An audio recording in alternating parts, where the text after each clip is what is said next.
हमारा topic polymer, जिसका part number 4 हम कर रहे हैं। हमारा जो टॉपिक चल रहा था बहुलकों का वर्गीकरण, जिसका लास्ट पॉइंट है आणविक बलों के आधार पर वर्गीकरण। आणविक बलों के आधार पर वर्गीकरण, इसके अंदर कोई भी जो बहुलक होता है उसकी कठोरता, उसके तनन सामर्थ्य को देखते हुए, या अपने ये कह सकते हैं कि इनके यांत्रिक गुणों को देखते हुए इस बहुलक को दो पार्ट में डिवाइड किया जाता है। पहला आता है प्रत्यास्थ बहुलक, और दूसरा जो टाइप है वो है रेशेदार बहुलक। दोनों के नाम से स्पष्ट हो रहा है। जैसे हम प्रत्यास्थ बहुलक की बात करें, प्रत्यास्थ का मतलब इसके अंदर क्या होगा, प्रत्यास्थता का गुण पाया जाएगा। क्या पाया जाएगा? प्रत्यास्थता का गुण।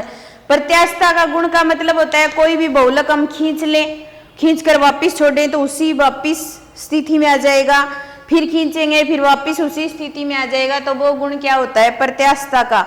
और प्रत्यास्थता का गुण जिस बहुलक के अंदर पाया जाता है वो बहुलक होता है प्रत्यास्थ बहुलक। जैसे हम प्रत्यास्थ बहुलक के अंदर प्राकृतिक रबर की बात करें, प्राकृतिक रबर जो होता है वो प्रकृति से प्राप्त बहुलक होता है। उसकी संरचनाओं को हम देखें तो इस तरीके से प्राकृतिक बहुलक की जो संरचनाएं होती है उसको हम इस तरीके से बनाएं, और इस प्राकृतिक बहुलक के अंदर गंधक बोल सकते हैं या फिर इसको बोल सकते हैं सल्फर। गंधक या सल्फर डाल करके अगर गर्म किया जाए तो गर्म करने पर ये प्राकृतिक जो रबर या प्राकृतिक जो बहुलक होता है वो वल्कनीकृत रबर में बदल जाता है। किसमें? वल्कनीकृत रबर में। वो कैसे बदलेगा? जैसे हमारे पास में यहाँ पर यही संरचना हम बना रहे हैं और इसके अंदर जो सल्फर है वो इस तरीके से इसके अंदर जुड़ जाएगा, और इसके अंदर जुड़ने से जो हमारे पास में प्राकृतिक रबर था और वो प्राकृतिक रबर वल्कनीकृत रबर में चेंज हो गया। इसका मतलब यहां से यहां पर प्रत्यास्थता का गुण क्या होगा? बढ़ जाएगा। प्रत्यास्थता का गुण बढ़ जाएगा। तो इस तरीके से हम प्राकृतिक रबर को सल्फर डाल करके गर्म करके वल्कनीकृत रबर में बदल सकते हैं और प्रत्यास्थता के गुण को बढ़ा सकते हैं। तो इस प्रकार के जो बहुलक होते हैं वो होते हैं प्रत्यास्थ बहुलक। उसके बाद में हम दूसरे बहुलक की बात करें, रेशेदार बहुलक, यानी कि जो रेशों के रूप में पाए जाते हैं वो बहुलक कौन से होते हैं? रेशेदार बहुलक। सामान्य भाषा में इस बहुलक का जो नाम है वो धागा भी है, यानी कि धागा भी बोल सकते हैं इसको। ये रेशे के रूप में पाए जाते हैं, इसलिए इस बहुलक का नाम हो जाएगा रेशेदार बहुलक। और रेशेदार बहुलक के अंदर हम कल भी कर चुके हैं नाइलॉन 66 ये बना चुके हम। ये रेशे के रूप में पाया जाता है। इसके अलावा टेरिलीन या फिर इसका एक और नाम है डेक्रोन, ये भी क्या एक रेशेदार बहुलक है। जैसे नाइलॉन 66 की जो एकलक इकाई थी हेक्सामेथिलीन डाइएमीन और एडिपिक एसिड को मिलाकर के हमने बनाया था। और जो टेरिलीन, टेरी का मतलब टरथेली कमल, और लीन का मतलब एथिलीन ग्लाइकोल।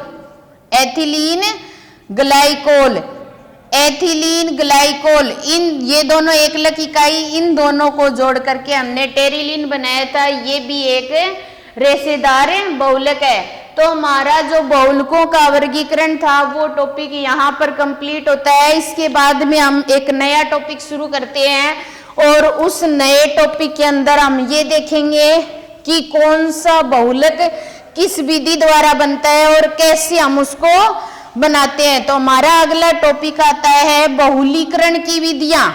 हमने ये बात तो कर ली कि एकलक इकाइयां जो होती हैं वो बहुलीकरण की प्रक्रिया के दौरान जुड़ती हैं और बहुलक का निर्माण करती हैं, लेकिन वो एकलक इकाइयां किस तरीके से जुड़ती हैं या बहुलीकरण की विधि कौन सी है, उसकी बात करें तो हमारा नया टॉपिक आता है बहुलीकरण की विधियां। बहुलीकरण की विधियां, बहुलीकरण की जो विधियां हैं वो दो प्रकार की होती हैं। बहुलीकरण की जो विधियों को दो भागों में बांटा जा सकता है। पहला आता है योगात्मक बहुलकीकरण, योगात्मक बहुलीकरण, और दूसरा आता है संघनन बहुलीकरण, संघनन बहुलीकरण। ये दो प्रकार की विधियां हैं। हमने योगात्मक बहुलक पढ़ा था। योगात्मक बहुलक योगात्मक बहुलीकरण द्वारा बनता है और संघनन बहुलक संघनन बहुलीकरण के दौरान बनता है। योगात्मक बहुलीकरण और संघनन बहुलीकरण, इस योगात्मक बहुलीकरण को हम आगे भागों में बांट सकते हैं। इसको मुक्त मूलक योगात्मक बहुलीकरण में बांटा जा सकता है।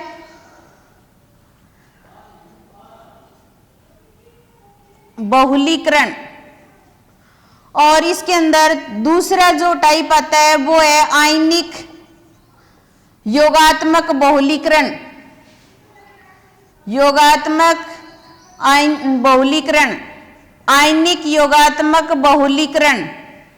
और जो आयनिक होते हैं, आयन हम दो प्रकार के बना सकते हैं, धनायन और दूसरा क्या होता है ऋणायन। तो इसको भी हम आगे दो भागों में डिवाइड कर देंगे। एक हो जाएगा धनायन धनायन बहुलीकरण और दूसरा हो जाएगा ऋणायन बहुलीकरण, या अपने ऐसे कह सकते हैं धनायन योगात्मक बहुलकीकरण और ऋणायन योगात्मक बहुलकीकरण। तो सबसे पहले हम आज योगात्मक बहुलकीकरण को लेते हैं। योगात्मक बहुलकीकरण की बात करेंगे तो हमारा पहला टाइप आता है योगात्मक बहुलकीकरण, योगात्मक बहुलकीकरण, या फिर इसको एडिशन पॉलीमर बोला जा सकता है, एडिशन पॉलीमराइजेशन, एडिशन पॉलीमराइजेशन। यानी कि योग का मतलब इसके अंदर क्या करते हैं, योग करते हैं। किसका योग करते हैं, एकलक इकाइयों का। एकलक इकाइयों को योग करके बहुलक का निर्माण करते हैं, इसीलिए इसको योगात्मक बहुलीकरण कहा जाता है। जो एकलक इकाइयां होती हैं वो आपस में जुड़ती हैं, एक के बाद एक एकलक इकाई जुड़ती जाती है और बहुलक का निर्माण करती हैं।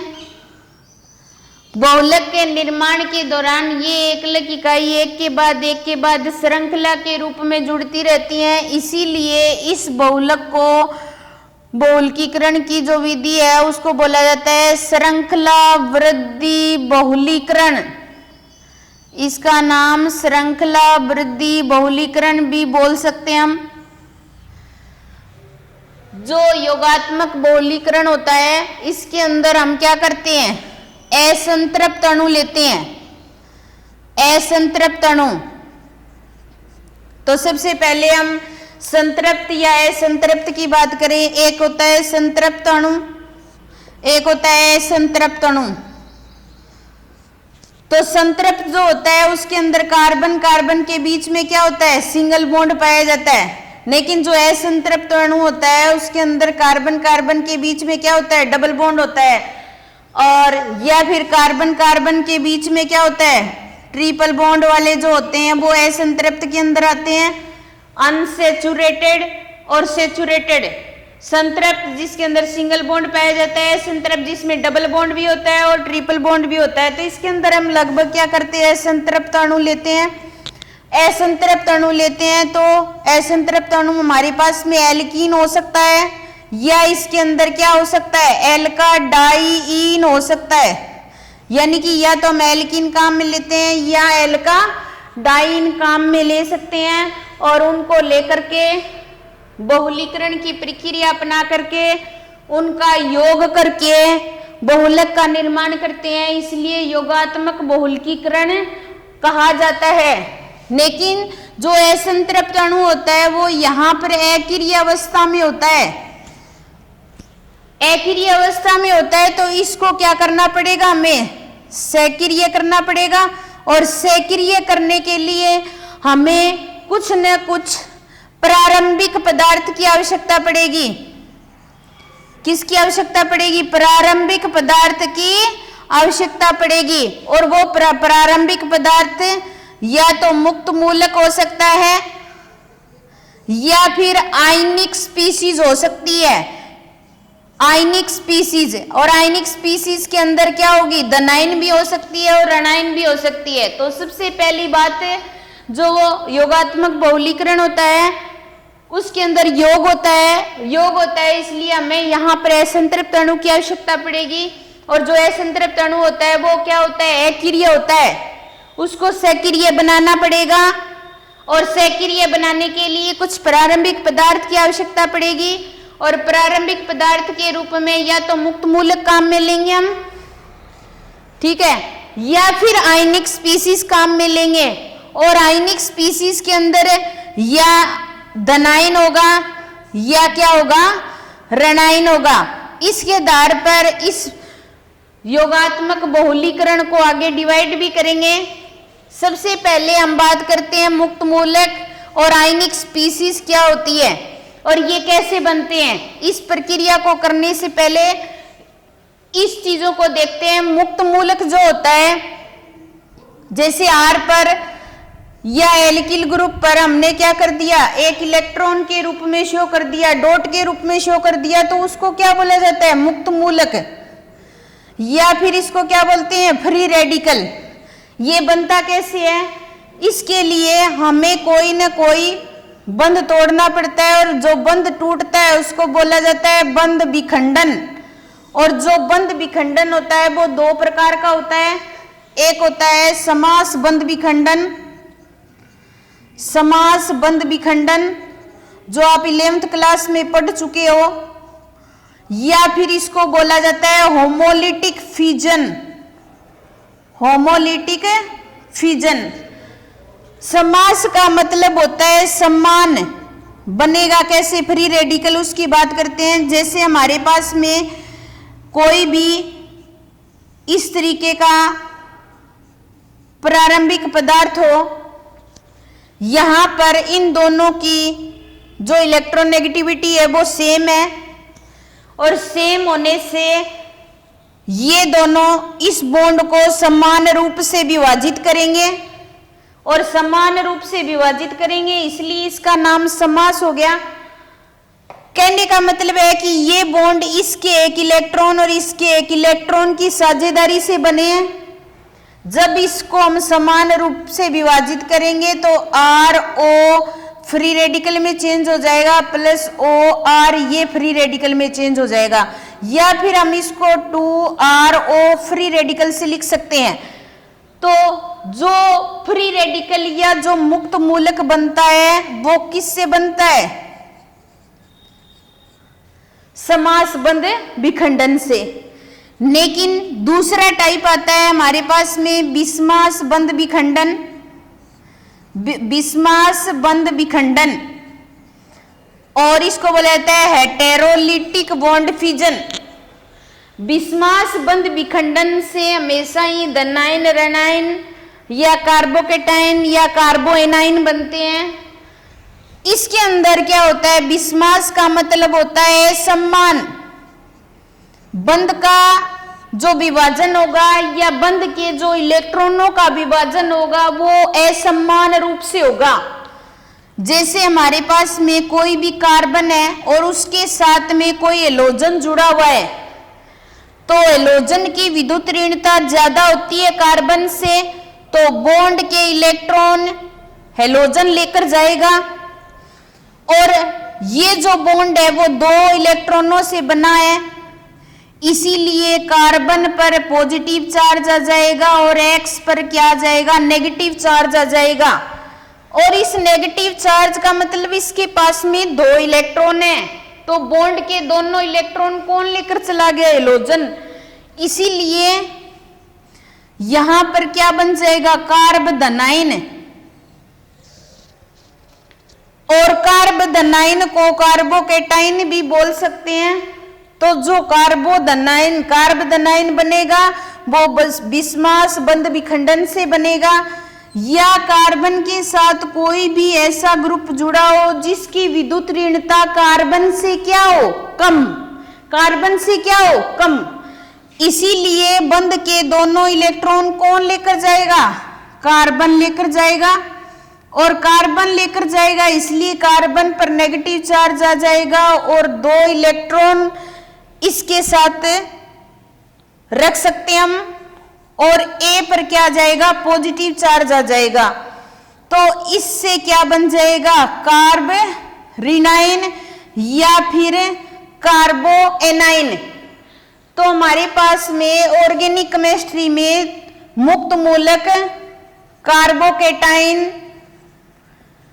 और कार्बोएनाइन ये बनते हैं। ये तीनों ही समास बंध विखंडन और बिस्मास बंध विखंडन से बनते हैं। समास बंध विखंडन से हमेशा फ्री रेडिकल या मुक्त मूलक बनता है, और बिस्मास बंध विखंडन से कार्बोधनाइन और कार्बोरेनाइन बनता है। यहां पर जो फ्री रेडिकल बना है समास बंध विखंडन से, उसकी हमें योगात्मक बहुलीकरण के अंदर जो पहला पार्ट है उसके अंदर हमें जरूरत पड़ेगी। और बिस्मास बंध विखंडन से जो कार्बोधनाइन और कार्बोरेनाइन बना है, इसका दूसरा पार्ट आता है आयनिक योगात्मक बहुलीकरण, जिसके अंदर हम कार्बोधनाइन और कार्बोरेनाइन की आवश्यकता पड़ेगी। इसलिए इन दोनों चीजों को यहाँ करना जरूरी था। इसके बाद में हम अब आते हैं योगात्मक बहुलीकरण की प्रक्रिया के दौरान। इसको मैंने यहाँ रफली आपको फ्री रेडिकल या कार्बोएनाइन को बनाना बताया है। अब देखो हमारे पास में आती है योगात्मक बहुलीकरण की जो प्रक्रिया होती है, जिसके अंदर एकलक इकाई का योग होता है, श्रृंखला का निर्माण होता है, इसलिए श्रृंखला वृद्धि बहुलीकरण कह सकते हैं। इसका पहला पार्ट, इसको 2 भागों में डिवाइड किया जाता है। मुक्त मूलक योगात्मक बहुलीकरण, मुक्त मूलक योगात्मक बहुलीकरण,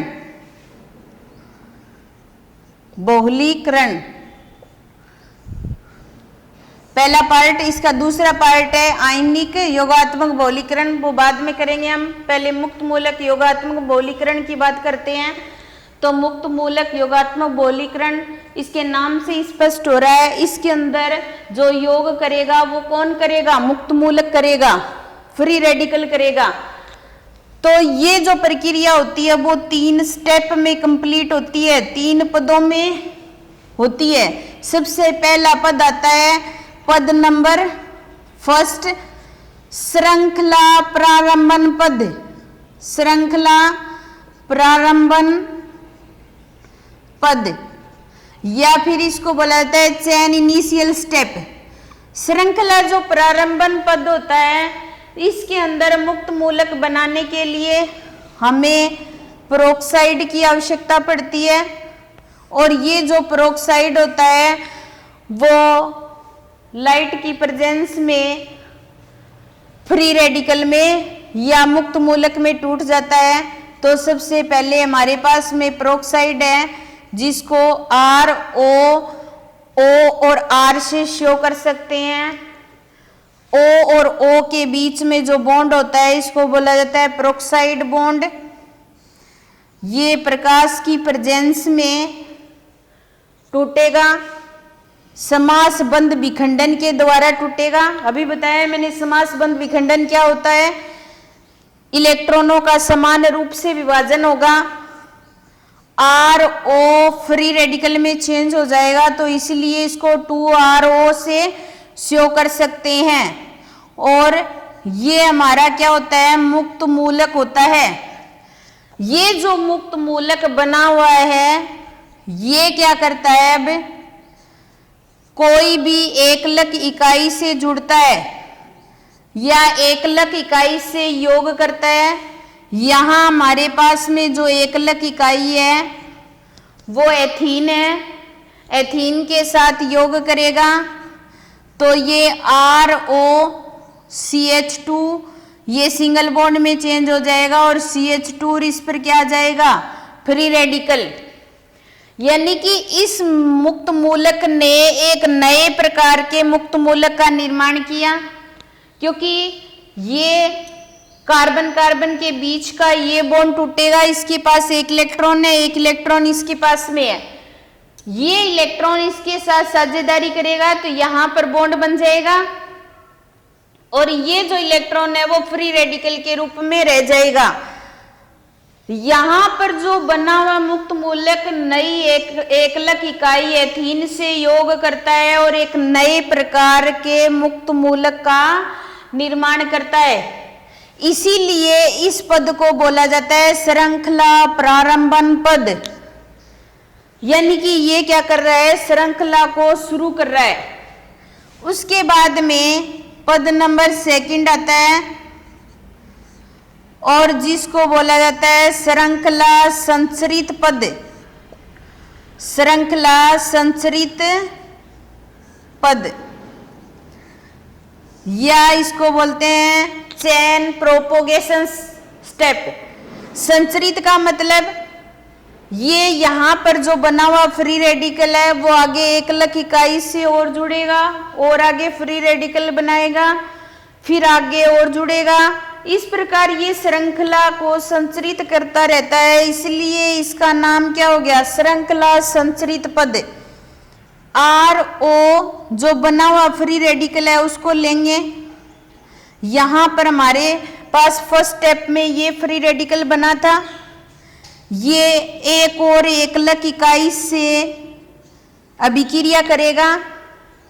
अभिक्रिया करने के दौरान एक लंबी श्रृंखला के रूप में हमें फ्री रेडिकल प्राप्त हो जाएगा। अब इस CH2 पर फ्री रेडिकल आ जाएगा, क्योंकि ये जो फ्री रेडिकल है वो इस कार्बन और इस कार्बन के बीच में जो बॉन्ड है ये टूटेगा, इसका अपना इलेक्ट्रॉन हो जाएगा, इसका अपना इलेक्ट्रॉन, ये इलेक्ट्रॉन और ये इलेक्ट्रॉन आपस में साझेदारी करेंगे, बॉन्ड की फॉर्मेशन कर लेंगे और इस पर क्या रह जाएगा, फ्री रेडिकल रह जाएगा। इस प्रकार ये श्रृंखला आगे चलती रहेगी, इसीलिए इसका नाम हो जाएगा श्रृंखला संचरित पद। जो बना हुआ फ्री रेडिकल है उसको आगे फिर एकलक इकाई से रिएक्शन करवाते हैं हम। अब हम यहाँ पर जो एथीन की एकलक इकाई हम काम में ले रहे हैं वो लेंगे N एकलक इकाई काम में लेंगे। N एकलक इकाई के साथ में रिएक्शन करेगा तो ये ROCH2 और CH2 और इस एकलक इकाई के बाद में यहाँ पर हम N लगा देंगे, क्योंकि हमने क्या लिया है, N एकलक इकाई काम में ली है। तो एक बहुत बड़ी श्रृंखला बन जाती है और लास्ट कार्बन पर फिर फ्री रेडिकल आ जाता है। इस प्रकार इस पद को बोला जाता है श्रृंखला संचरित पद। उसके बाद में पद नंबर थर्ड आता है जिसको बोला जाता है श्रृंखला समापन पद। जो बनी हुई श्रृंखला जो होती है उसको समाप्त कर देता है, इसीलिए इस पद को बोला जाता है श्रृंखला समापन पद, या फिर इसको बोला जाता है चेन टर्मिनेशन स्टेप। इसके दौरान जो समापन पद होता है वो 4 प्रकार का होता है, 4 अलग अलग प्रकार से करेंगे, इसीलिए इसको श्रृंखला समापन पद में पहला जो पद आता है वो है युग्मन। युग्मन या फिर इसको बोलते हैं कपलिंग। युग्मन के अंदर क्या होगा, ऐसी बहुत सारी हमारे पास में एकलक इकाई से बनी हुई श्रृंखलाएं होती हैं। इस श्रृंखला का ये CH2 के ऊपर फ्री रेडिकल है और दूसरी श्रृंखला के ऊपर CH2 के ऊपर फ्री रेडिकल होता है, वो आपस में अभिक्रिया करते हैं और बॉन्ड की फॉर्मेशन करते हैं और एक उदासीन अणु का निर्माण कर देते हैं। इसीलिए इस प्रक्रिया को बोला जाता है युग्मन। जैसे हमारे पास में RO CH2 CH2 और इसके पीछे N और CH2 और CH2, ये हमारे पास में एक श्रृंखला संचरित पद में जो बना हुआ मुक्त मूलक है वो है हमारे पास में। फिर हम दूसरा मुक्त मूलक ऐसा ही एक और लेते हैं और इन दोनों की रिएक्शन करवाते हैं। यहाँ N लगा देंगे O और R।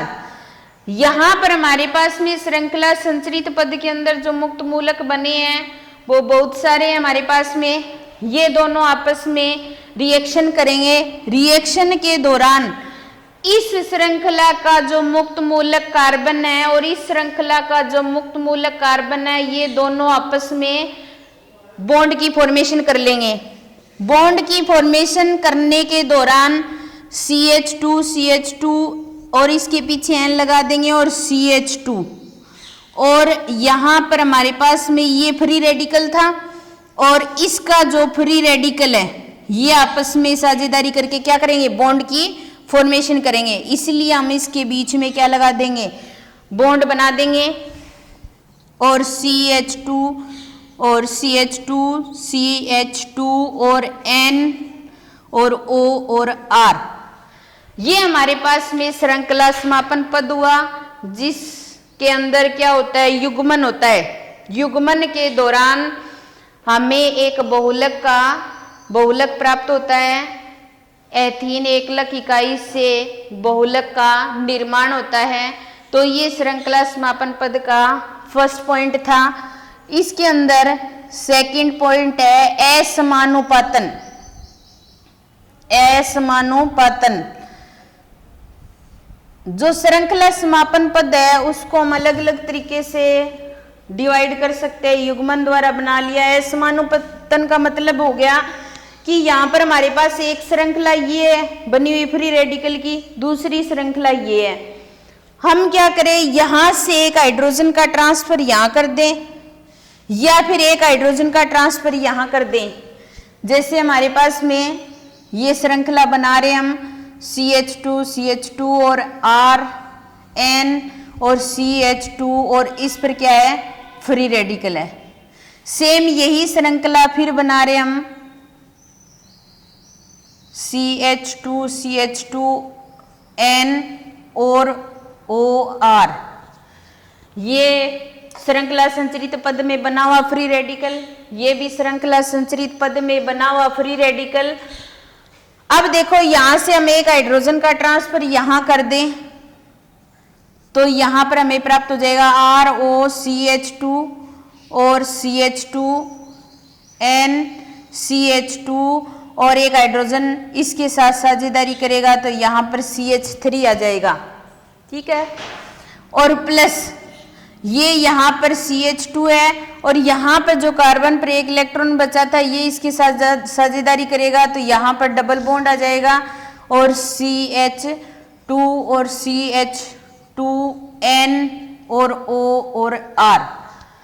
तो हम दूसरे असमानुपातन का मतलब असमान रूप से अनुपात के रूप में लेकर के भी हम बहुलक का निर्माण कर सकते हैं। यहाँ पर हमने बहुलक का निर्माण किया, फ्री रेडिकल को खत्म कर दिया और समापन पद को भी खत्म कर दिया। उसके बाद में इसी के अंदर 3 नंबर जो पॉइंट आता है वो कल करेंगे। धन्यवाद।